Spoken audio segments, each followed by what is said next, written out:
Hey guys, welcome back! So, as promised last episode, today we are going to finally get some proper infrastructure. I want to build the main path that's going to run the length of Lower Town, the walls up to the bottom two tiers so we can stop looking at all of this snowy terrain, and the stairs to connect it all together. Sound like a plan?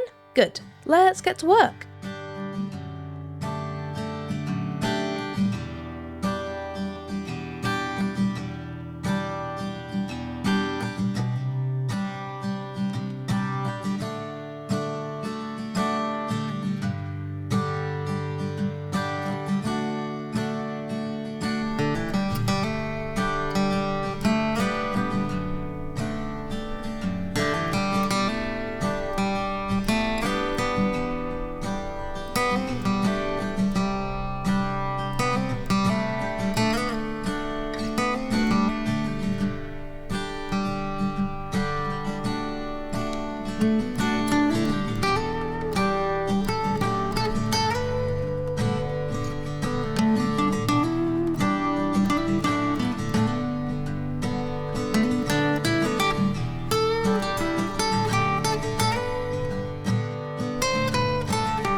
This feels so much better. I mean, it's honestly kind of surprising how much the terrain was bothering me, but this feels amazing. And kind of like with the outer walls, these walls are once again pretty simple in themselves, but that just means that the actual builds have a nice, relatively plain background to really make them pop. And this is really just the perfect example, because doesn't this whole space just immediately have a hugely, way better vibe than it did last episode? It obviously feels more closed in, so it's more like an actual alley.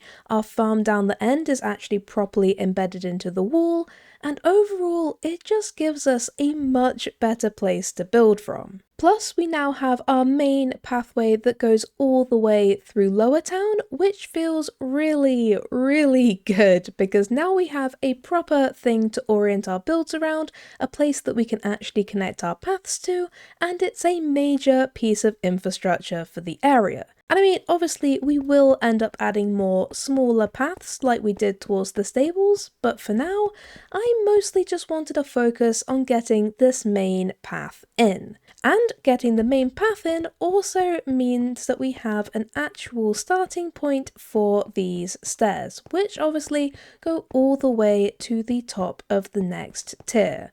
Or at least it will, because currently it leads to a rather unfortunate fall into the terrain that we've spent all of today trying to cover up. And I do have to say that I am very fond of these stairs. They're a little bit on the simple side, but they have a nice gradual incline, which I really like, and I'm also pretty happy with the supports we've got, because I feel like they seem sufficiently chunky to actually provide support without being super intrusive. And then we have this overhang that the stairs create, and oh boy do I have some plans for this place. Do you ever have that moment where you see a space in a build like this and your mind just immediately starts racing with all sorts of different ideas for what you can put there? For me, this is 100% one of those spaces, and I am very, very excited to fill it out. However, that is not the plan for the rest of this episode. Nope, I promised you guys a proper centerpiece for Lower Town, and I am not one to break my promises. So, let's see what we can do.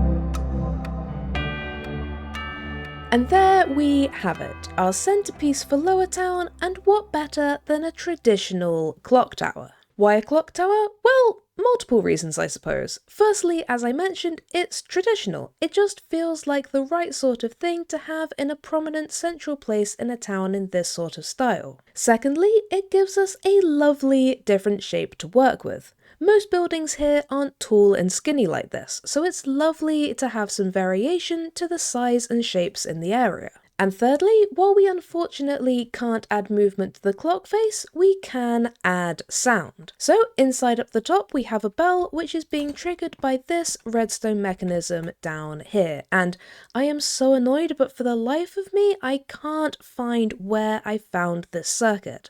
I know I spent ages looking around and eventually settled on this, but I can't seem to find it. So a huge thank you to whoever designed it. It definitely seems to be doing the trick for us. I think the bell tolls about 6 or so times in the day and then it doesn't make any noise overnight, which is honestly perfect, and I definitely didn't want it to be constantly going off, but the occasional chime is, I think, going to add some extra detail and some charm to the town. And then, as for the design itself, I definitely could have made it a bit bigger, or well, taller, which would by necessity make it wider as well, but I didn't really want to interrupt the other tiers too much, so I ended up going for the smaller version. Kind of like you sometimes see in roundabouts in town centres, where it's more like the height of the buildings around it rather than towering over them.